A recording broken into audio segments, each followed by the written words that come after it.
purpose and who we are and what we do. And today we are very honored to invite our featured speaker. Her name is Nola Masterson. So she is a biotech industry leader and a forward thinker with more than 45 years business experience in the life sciences industry and in venture capital investment. So we're so excited to have her today to listening to her wisdom and insightful ideas. So Nola, please go ahead. Thank you, Xiaowei. Thank you, Marcia. Appreciate the opportunity to talk to your club. It's always interesting to me when people talk about your career. I remember being in my early to late 20s and being a little bit frustrated because I had majored in science and I had a master's degree and I had thought of getting a PhD, but I got a little bit thoughtful about what that would mean. It would mean 6 years and no money, and at the end of the PhD I wouldn't be making very much money ever. And I thought, do I really want to go in that route? And I had to really plumb my own personality. And I think that's what everybody needs to do when they're in their 20s, is to understand what drives you, and that becomes the focal point of what you should build your career on. In my 20s, I was really turned on by DNA and how it worked and what it was going to mean to science in the future. I was more excited about teaching about DNA than I was about doing science around it. So I looked around at the University of Florida where I was teaching and saw people coming in that were in the field of sales, and they were selling scientific products. So I asked them how they liked their job. And the ones that were good at it really liked their job. And they had a car and an expense account and a pathway forward into a career which had, you could see levels up the ladder of how of increasing income and increasing responsibility. And I decided that teaching had the same skill set as sales. The only thing I needed to learn was somebody to teach me how to sell a particular product, or in other words, how to ask for an order. So I went to a American Society of Clinical Microbiology conference in Chicago with 5 other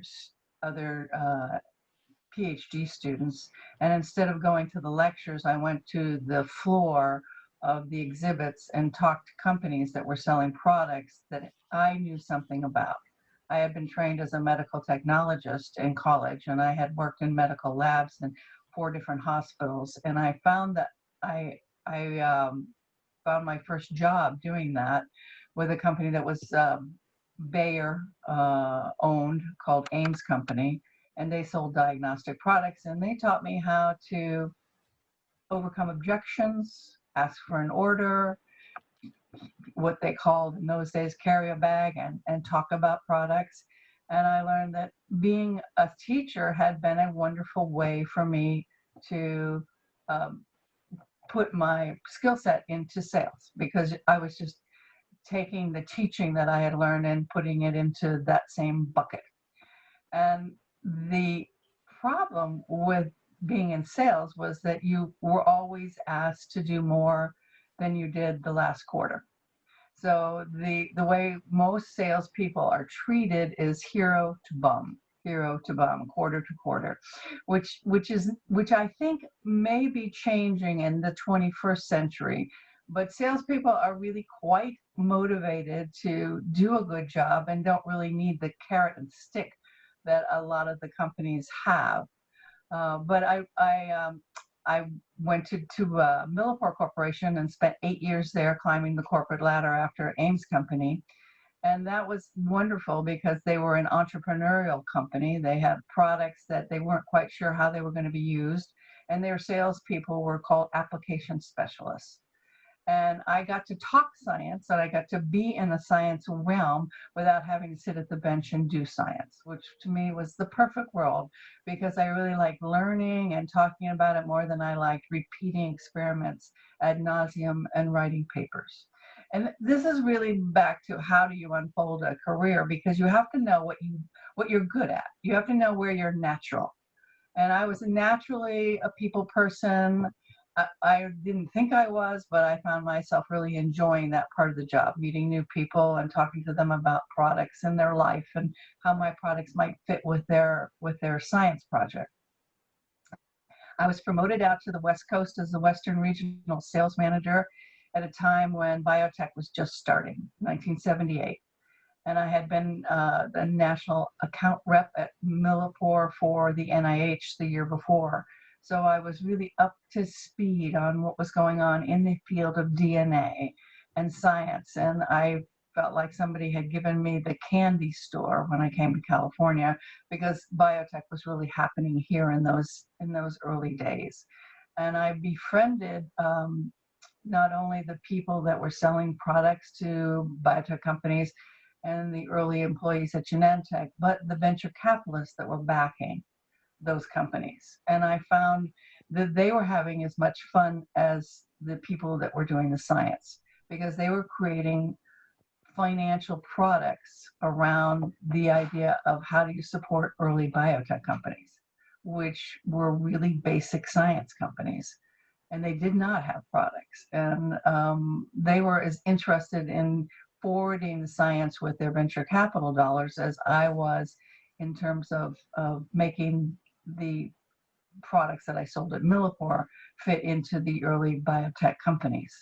So naturally, I think, you know, if you're unfolding a career, you're going to find things that you like and things that you don't like. And what you want to do is chalk up the like category more than the not like category. And you'll be more successful that way. And you'll also be plumbing yourself of what am I good at? Where am I finding my success? And then do more of that and less of the area where you don't find success. Most salespeople don't like filling out expense reports. I had no problem with that. I like getting my money back as soon as possible. I actually also found myself wondering why at Millipore did the stock fluctuate? And I would ask upper management what was that about, and they didn't have a real good answer for me. But I was always given stock on top of a salary as a reward, and I wondered what was going on Wall Street. And you know, the questions you ask yourself are really the important questions to drive your career, because nobody knows what you want to learn. Nobody knows what you have to teach.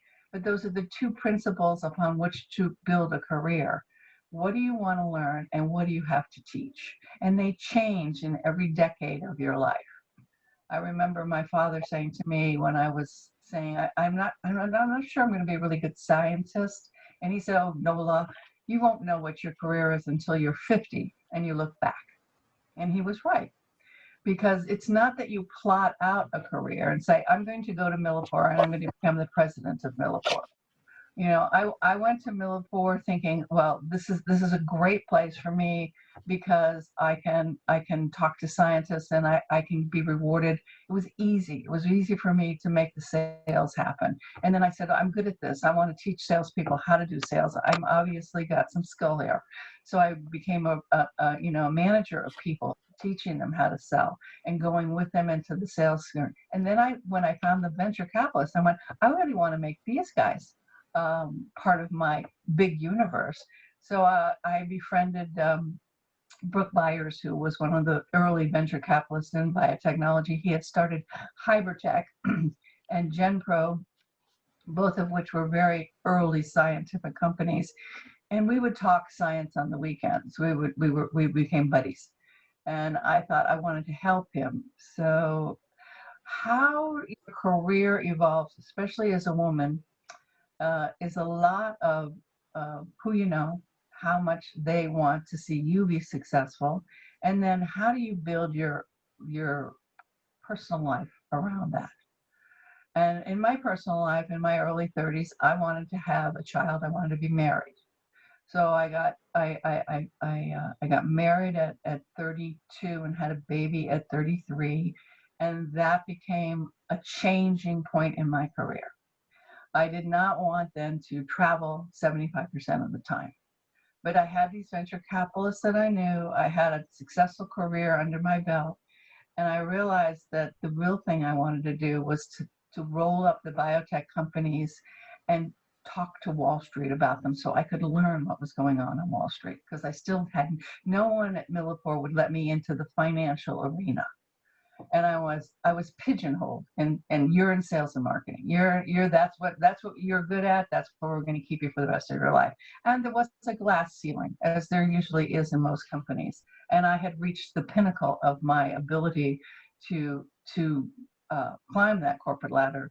So when my daughter was 2, I started my own consulting company, consulting to the venture capital community. Brooke Byers became one of my very first clients. And I was lucky enough to meet a man on Wall Street who was a pharmaceutical analyst who became my next client and paid me to be an analyst on biotech for Drexel Burnham Lambert. And he moved over to Merrill Lynch in 1985, and I moved with him. And he was able to teach me how to write for Wall Street, how to think like an analyst, how to recommend a stock, what to do about it. And I became not only a consultant to the Wall Street companies, but I became I weighed in on secondary financing after an IPO. And at the same time, I was seeing all of the new companies that were coming through the venture capitalist desk, and I was weighing in on what was going to be a good company and what wasn't going to be a good company.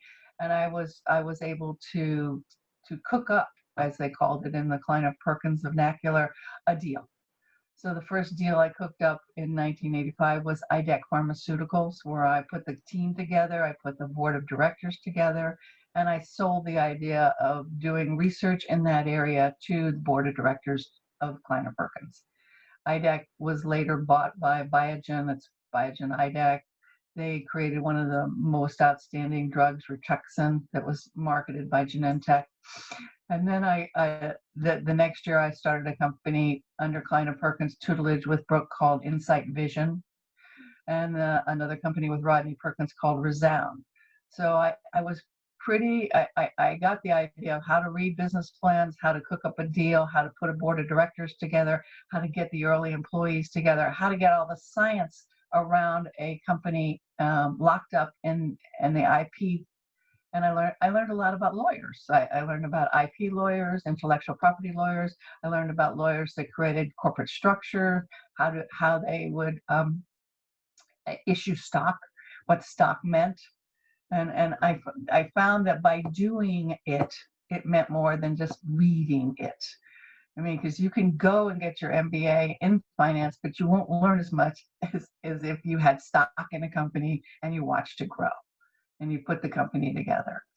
So in the 90s, my daughter was getting older, and I thought to myself, I need to get a big hit here. And consulting as a career is a great career if you have a body of knowledge that you can sell. And I was the product, and I had the body of knowledge around biotech.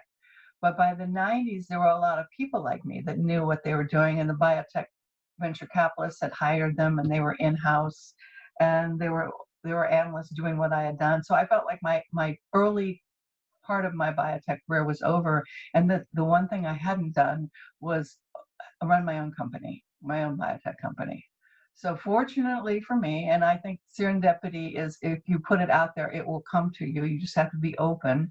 I was presented with a business plan to get the mass weight of DNA by a scientist who had created 7 instruments at Millipore after I left, and was on his in the 90s. He said, well, I really think this is going to work, and I think we can get the mass weight of DNA because they've invented the device called mass-assisted laser desorption time-of-flight mass spectrometry.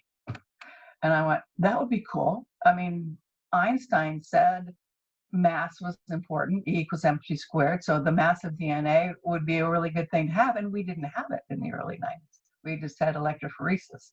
So these were tools, and I had honed my skills selling scientific tools. Here was an idea to put a company together, make a scientific tool around a scientific principle that had only been used in chemistry and apply it to biology. So I told my husband I was going to become the CEO of this startup company, and he went, okay. And that led me down a path of 7 years of running a company called Sequinome and putting the board together and putting management in place and raising the money and being on the board and learning to be a CEO reporting to a board of directors. The company went public in 2000. It went public at the price of $26, February 1st, 2000, and climbed the first day to $79. It went to $191 in 3 months. And I didn't see that coming, but I was like, it was a Silicon Valley dream story to tell. So I came home and said to my husband, what kind of car do you want to buy now? That's what people do when they get this influx of money. It taught me a lot about what do you do when you get very, very successful and your stock is worth millions. And the answer is you take it off the table and you put it into cash, because the stock market, as we have seen certainly in this pandemic, is very volatile. But that was the opening door to me having even enough capital to say, I'm going to have my own fund now. So I developed all the paperwork for what we call Tahoe Venture Partners, and I was raising the money around that with my own money into it when the German firm of TVM, who had backed me in Sequinome, said, well, Nola, rather than opening your own account and having your own money, why don't you come with us and raise our 5th fund with us and open our San Francisco office. So 10 years of working with those guys, being on the board, I trusted them, I liked them. The German venture capital scene was quite robust in 2000, and German money was very heavily respected. So I did that, and that's how I got to be a venture partner at a large venture capital firm. But I had done the homework of working with venture capital and investing and understanding it long before I got that offer. And I think that's one of Zhao Wei's questions here is how do you get into venture capital? You really need and you really should have some body of knowledge on your own that you come to a venture capital firm with. You should have some body of knowledge about why you even make investments and at what phase you is your sweet spot. For me now, I've always been a startup girl. I always like the beginnings. It's like birthing babies. It's exciting. There are people that love to do private equity when the company gets up and running and needs expansion capital. I'm not that person, but I really appreciate that there are people out there. After the IPO, you're always going to need capital. So courting the market and being, having friends that write good things about you as an analyst is very important to any company of any size once they go public. So there's a whole stream of finance that goes into entrepreneurship. But I really like entrepreneurship, and I really like backing startup companies. So I still do that now in the capacity of being a lead investor in Portfolio. And Portfolio is a venture capital angel fund, which is investing in things women want to see in the world. And each fund has 249 investors and has 5 leads, and the leads do all of the heavy lifting, finding the deals and doing the due diligence with the help of the limited partners. But the key metric is, what do women want to see in the world? What are things that in the male-dominated venture capital world are being missed, that are huge markets, because women create 50% of the population, and actually in healthcare do most of the spending and have control over the spend dollars.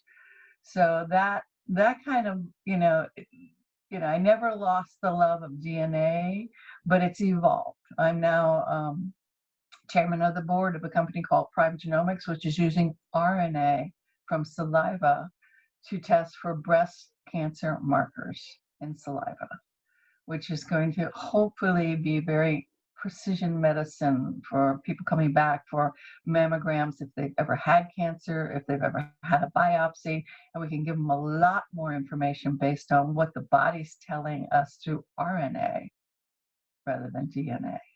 So my continual, I think you're always learning. I think you're always evolving your career. I never set out to be a venture capitalist, but I just fell in love with the idea of supporting entrepreneurs. I never thought I would be a multi-millionaire with my own company. And then what do you do with that? But I also then really found my niche in helping women get on boards of directors and being on boards of directors myself. I went on my first public board in 2004, a company based in Houston, Texas, that had some products for endometriosis and uterine fibroids and low testosterone in men. And I found that I was a very good public director because I understood the public markets. I had my own company go public. I could advise the CEO. I had already built boards of directors for entrepreneurial teams, and the board of directors at a publicly traded company is not not very much different than a good board in an entrepreneurial company. There's a little more paperwork, there's a little more check the box and need to be on top of SEC regulations, but Sarbanes-Oxley made that very clear, what you have to do and what you don't have to do. And I found that, working with lawyers was an important part of my job from day one. And so I work with Boardwise now, which is a company based in Alameda that helps women and men both get on boards of directors. And I feel like board work is what everybody should be doing at the end of their career, because it's where you get to be the Yoda, where you actually get to put your wisdom to work. And it's more needed now than ever with the COVID problem, because companies are struggling. What's necessary? How do we keep our employees? What's going on now? And there's more work than ever at the board level. So that's kind of a recap of the last 45 years that I've been working, and I've had a lot of mentors along the way, and a lot of serendipity successes, and not all the companies that I've backed have done well, and that's taught me as much, if not more, than the ones that did do well. Because what went wrong is almost, failure analysis is almost as important as success analysis. And that way, do you want to ask questions? Yeah, that's very exciting. So thank you so much, Nola, for sharing your 45 years of experience. So I'm so obsessed to it. So I feel like, my thinking, my thoughts and goes, with you. So let me share my screen back again. Oh, wait a minute. I think we're on the questions slides. Okay. Yeah, I think we have mostly touched all of the questions.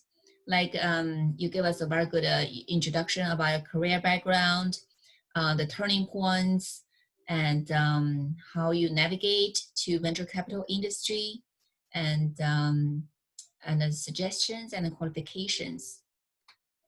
So here on this one, we also have some questions such as how to identify. If you take how to identify different opportunities, this is a time where entrepreneurship and startups are really going to win over the Macy's of the world, because there are opportunities that people have missed. There are opportunities that nobody can see that have come out because of COVID. And I'm sorry about that.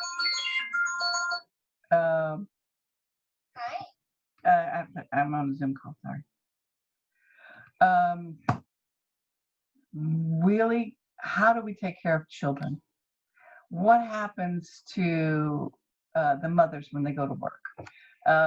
Where are opportunities for men and women to have a balanced life with their children when they're young, then where are the opportunities for children in terms of identifying what's special about them so that they just don't get pigeonholed into, I'm a really, really, really good student, and I think my mother would like it if I was a doctor or a lawyer or an Indian chief, and therefore I'm going to study and I'm going to do that.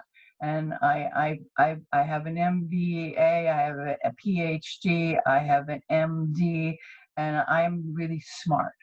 That's great, but what have you done? Where have you found that you have special skills? Where have you found that you make a difference in the world?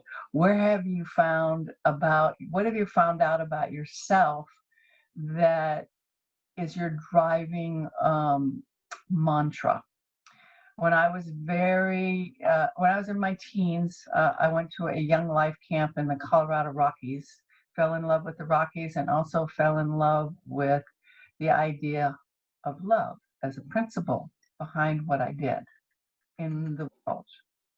And how do you set up win-win business situations? I found that going into my consulting career in the early 80s, I could set up win-win, but when I was working for a large company, I often had to do win-lose. Whereas, please give me the order because I need to make my number this quarter, but in the interim, you're going to get a lot of product that you're not going to use for 2 years. That's kind of win-lose. There's a lot of opportunity right now globally because the redistribution of wealth is happening now and the needs are very great. And I think that the young people today have to find their entrepreneurial start by identifying what do they really care about? What is their driving mantra? Are they really into justice? Are they really into equal pay for equal work? If so, create something around that area. And as far as being a woman succeeding, the only obstacle is always childcare.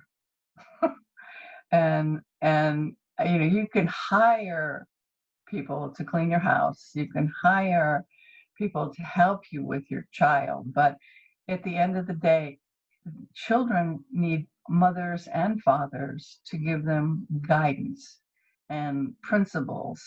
And you can teach somebody how to walk and talk and use the bathroom, but when they get to be teenagers, they have issues about what should I be doing in this particular moral situation. And that's really where you want to be as a mother and a father, to be part of that process. And that's a global need. So I think as a woman, I didn't think much about my sex as I went around creating my career, because I just had this passion for science, and my background in science was my calling card. Fortunately for me, many of the clients had never seen a woman in my position. So the door was open a little bit more out of curiosity than it was out of, oh, come in because we know we like salespeople. But they said, well, we've never seen a woman regional manager. We've never seen a woman salesperson. So that actually worked in my favor. There were certainly women in Wall Street as analysts, but being the first analyst, it was more about what do I know, not about my gender. And in terms of mentors, how do they contribute to my professional growth? I couldn't have done it without them. I couldn't have done it without the early mentors in venture capital and Wall Street, because those were new areas for me, and I needed the guidance that they provided with, and the encouragement that I could do this. I found that also in sales and marketing, there were mentors there, but not as much as we're in the new fields of venture and Wall Street. So do you have any special questions out of that way? Sorry, I was muted. Yeah, I think that's quite nice for us to listening to you regarding those questions. Those are primarily from our officers team. So I like to open that to the panel of attendees. See if you have any questions you want to discuss with Nola, or you have any question about our club. Yeah.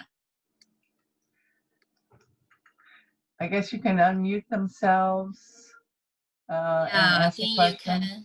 Yeah, please unmute yourself and ask a question. Or type it into the chat.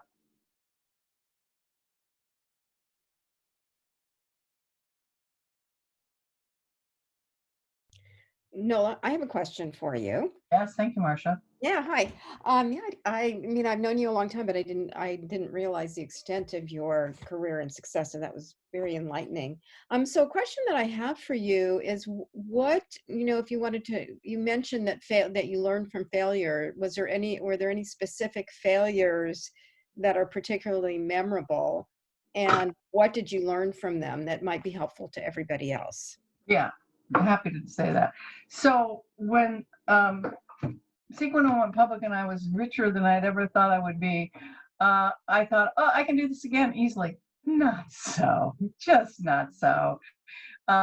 You get a silo of money like that once in your lifetime. And you really don't want to piss it away. And so I did invest in a company called NanoStream, which had nanotechnology. I thought was really cool. And the CEO didn't know what he was going to do with it, but he had the technology. And he wasn't a great CEO, and he didn't have a great business plan. But we ended up, not only me, but TVM Capital, putting a lot of money in the company, and it never materialized into anything. So I think the CEO is really an important role in any company, and they better know what they want to create and why they want to create it. It can't just be a cool technology waiting for an application. You really want to get your money into something that has a killer app. And it's obvious, and you can do your market research around it, and you market homework around it. And you can say, here's the market, and if we build it, they will come because we know that there's a need. So I often recommend this book, Nail It and Scale It. And this guy had not nailed a problem. He had just gotten a technology that he thought was cool, as microfluidics and nanotechnology. And so nailing a problem and then scaling it is key to having a successful company. Also, as a woman in pharmaceutical industry, Mary Stutz, who's a PhD, a Black woman, has written a great book called The Missing Mentor.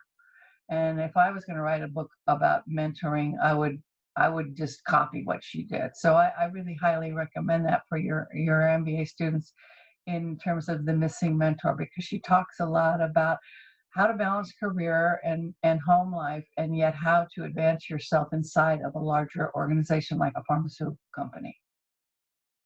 And I didn't do that once I left Millipore. I never went back into a big company. I just created smaller companies and stayed in the venture capital world. But I often recommend to my students at the University of San Francisco that they do go into a large company when they graduate, so they can see what it looks like and see how it operates and learn how to be a junior person and have senior people above you. Because if you think you know it all at 25, you will fail. You really need to see what does a company look like once it's gone through its evolution, and then you can backward into an entrepreneurial environment. Same with being in a government job, like an FDA job. That's a great job to do if you like science and you want to promote science. It's a good paying job, and you can always go from government regulation side back into industry.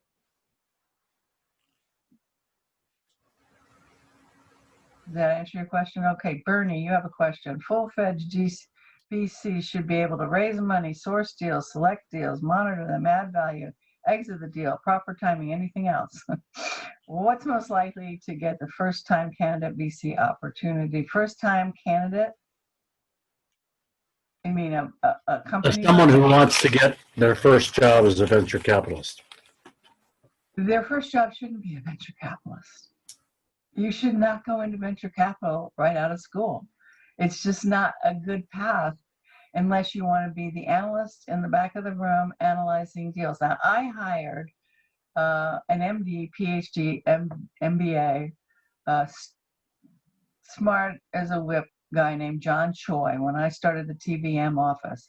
And his first job was as an analyst. So he would analyze deals that we were interested in. He would do the marketing research. He would pick them apart and then tell the partners and the junior people around the table, this is a good idea based on what I did, and here's my analysis. So that's the first time candidate for a Z, but you're not a VC at that point. You're an analyst. You don't Well, supposing someone has been in a company as maybe under the VP level, a director, and then in some domain, marketing, sales, corporate development, and then they have maybe gone to a McKinsey or a Bain in their industry and consulted quite a bit. How do they? What's most important to put their step forward to try to get a VC opportunity? They would have to interview with VC firms, and they would have to say, here's my skill set, here's what I really have deep domain knowledge of, here's where I think I can add to your team that you already have. We had those kinds of people at TVM that came out of McKinsey that also had time in pharmaceutical companies, so they understood how pharmaceutical companies ran. They also knew how to consult well and how to write up a report on a company. I mean, due diligence on the companies and then writing it up is part of the hard work of being a venture capitalist. And so what you're saying is substantive skill. Exactly, substance and skill, Bernie. Yeah, and being a venture capitalist also means you should have your own money that you can put into the fund, because you are asked to put a capital call in when you ask your limited partners to come in with you. The venture capitalists don't make money right off the bat. They are paid out of a management fee in the larger funds, but in the smaller angel funds, there's no fee for what you're doing, but the work is exactly the same: sourcing the deals, selecting the deals, monitoring them, adding value, and exiting. So you can get anybody can, because there's GoFundMe and there's venture capital online and Portfolio, and the angel capital network is huge right now. So you can get some skill set and some knowledge with companies as an angel, but as a VC in a large VC firm, you got to have $80,000 to $100,000 to add to the pie when you come in, and I don't think that's well known, because you come into each capital call with the limited partners, and then you take back your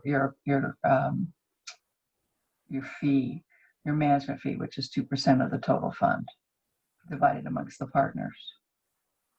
So that's the way top tier VCs funds work. And the top tier VC funds that I used to work with and consult with now are all in the $1 billion, raising level. And they are looking for a place where they can put 15 million plus 30 million plus 100 million, because they have so much capital that they need to deploy. So it's almost like a private bank. If you have any banking experience, if you have any experience in the law, that's also a plus going into a VC fund, because there's a lot of legalese with everything that you do nowadays. That's why I married a lawyer. That's not why. I really. You I like married him myself. because he's a great guy. Yeah. Any other questions?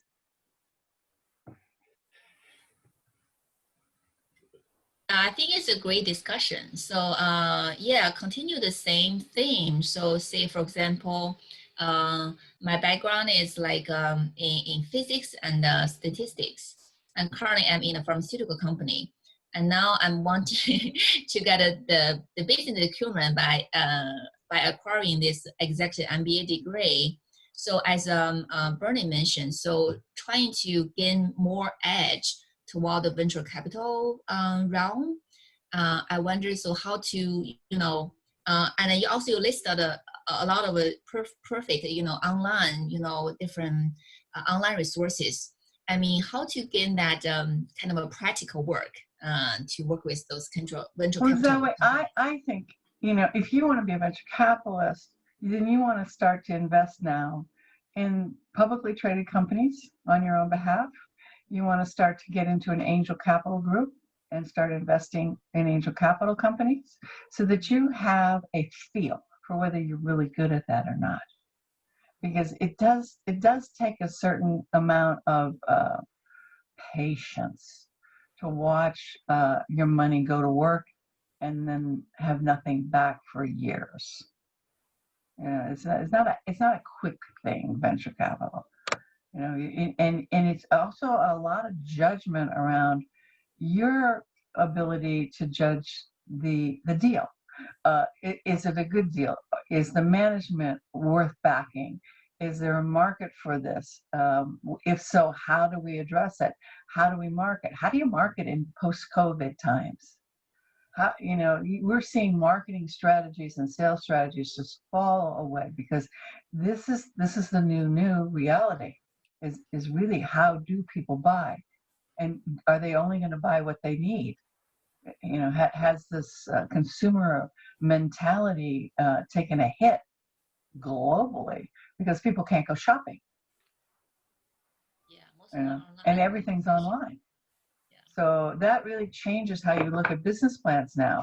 And in terms of AI and machine learning, everything's going to be post-COVID because nothing's going to be the same after this. This is a global phenomena that's impacting the way we live and do business. And we are not going to go back to the old ways because there's a serious crack in the chain of how you get products. If anybody's tried to buy anything from China, a Logitech thing, a computer, we know that chain has been broken. That you can't get product now. And why would you? Because you can buy stuff locally. Local is going to become more important than global. And there was this big push to be global, and yet now that's showing us where the holes are in our healthcare system, where the holes are in our population that's not being taken care of, where the people are that need food. It's really the holes in the society are where we should be looking for the next new thing. And they're obvious now in COVID times. They weren't before. Yeah, absolutely. Challenges also means great opportunities. And no amount of data pre-COVID is going to tell you anything anymore. So everything has to be new. The data analysis has to be from now on, from the last 3 months on. What does the data say? And unfortunately, everybody's used to saying, well, the data. And even Wall Street, the volatility on Wall Street is historic in comparison to anything we've ever seen. The global depression is historic, more than anything we've ever seen. Mm-hmm. So these are the times to roll up your sleeves and say, well, what can I do locally? Yeah, seems like COVID-19 are putting some kind of a halt to the globalization. Yeah. So yeah, go ahead. Yeah, Nola, I have a question. So as I listen to you about what it takes to get into venture capital, it sounds like you also have to have to be a willing to take risks and to know Ton- your risk tolerance. A ton of risk. And that's why venture capital was slow coming to Germany and slow coming to Europe, because, you know, the people over there, once you fail, you're done. You'll never get another chance. And that's why it succeeded here in California, because failure analysis became a thing in the 90s, because we realized we could learn from our failures. But that is not true globally. You know, failure is not tolerated in a lot of cultures. But capital is important in terms of backing things that are needed. And it'll always be in some form or another. What I find very interesting is that capital is going into the hands of the smaller investors now, the angel investors. And the Y Combinator, people that put like Y Combinator and IndieBio and Astia and little ecosystems where they support the entrepreneur with not only capital but thought and talent and board members and networking opportunities. So that's going to be important, because you're never going to ever have enough capital. You're always going to need more to do the next thing that the company wants to do. They're always going to be growing. So this is where the banks come in, and the IPO, and the whole reason for doing an initial public offering is to get more money in the coffers and to get more people that are invested with you to make it succeed. But it's it's always been the way that the world has worked, is that there's financiers that back ideas that have teeth, that will bring them capital. And it has to win. It has to win for the employee. It has to win for the stakeholders that are not just investors. It has to work for the community that company is in. I mean, this is truly seen when we look at Silicon Valley. What has Facebook done for me lately in Menlo Park? What has Google done for me in Mountain View? You know, really, the ESG, which is the environmental, social, and characteristics of a company, are more under the microscope now than they ever have been.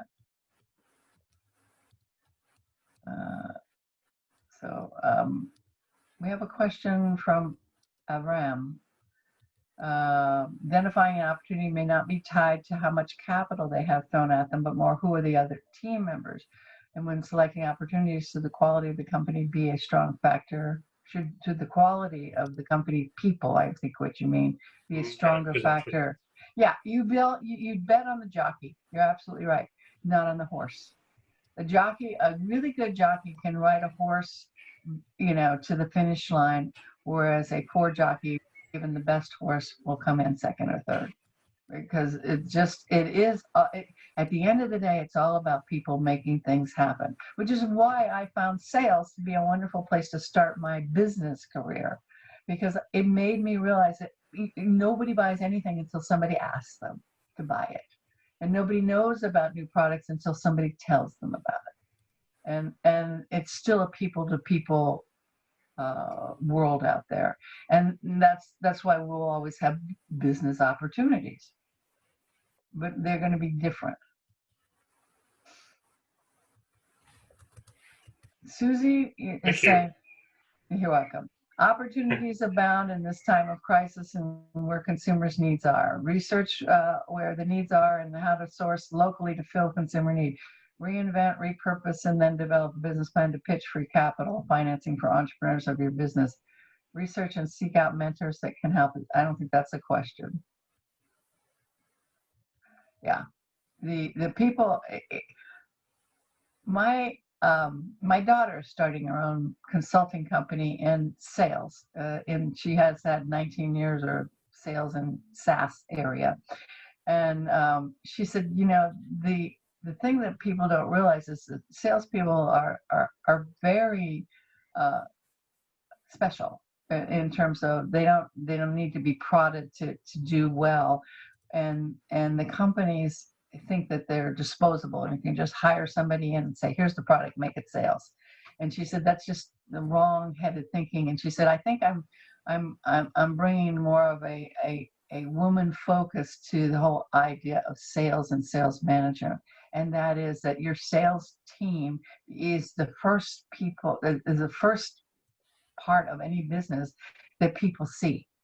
So they should be your best people.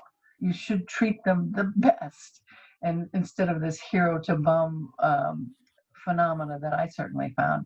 And if you did well, then we're going to double your quota for next month and see if you can reach that. Not a good incentive. We really need to rethink sales, no matter what we're talking about. It has to come from the heart. It has to answer a need, and people with love and care need to take that message out. And I think that speaks a lot to women. And I think that's why women actually find sales more rewarding and more profitable, is because they come to that with those qualities.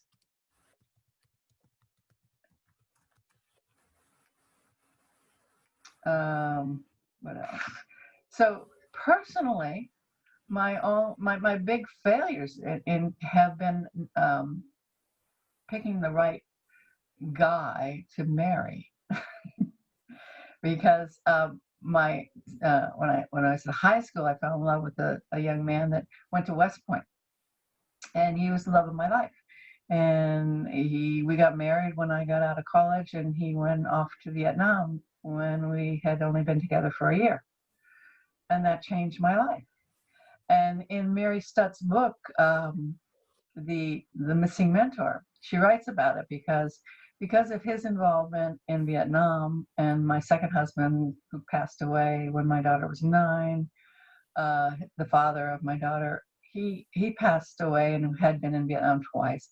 I was very intrigued to go back to Vietnam in 2008 and learn how the company was running from the viewpoint of the women on the ground. We met with the Minister of Finance and Health, but we really talked to a lot of women. And in that period of time, they had a 10-year-old stock market with stocks that had been government-backed companies and that they monetized and put on their own market in Hanoi and Ho Chi Minh Stock Exchange. And I said, all right, this is how I'm going to pay back for the blood on my hands. I'm going to open an account in Saigon and have the ladies that were with me on this trip, there were 18 of them, they were all from Silicon Valley, and I raised my first fund to go into a publicly traded fund that was trading on the Vietnam Stock Exchange, because I really wanted to build capitalism, because to me that was how you build yourself up post anything, is that you start to build up the capital and the resources. And the fund did very well for 2 years. And then the accounting issues on my part of giving K1s to people became so onerous. I couldn't make up the difference by the stock, because they didn't account the same way that our accountants like to have reports done. And there started to become an exchange traded fund for Vietnam stock. So I just told all my clients, I gave them back their money that they invested 100%, and said, if you want to go back into that market, here's the fund. It was called a Soros fund.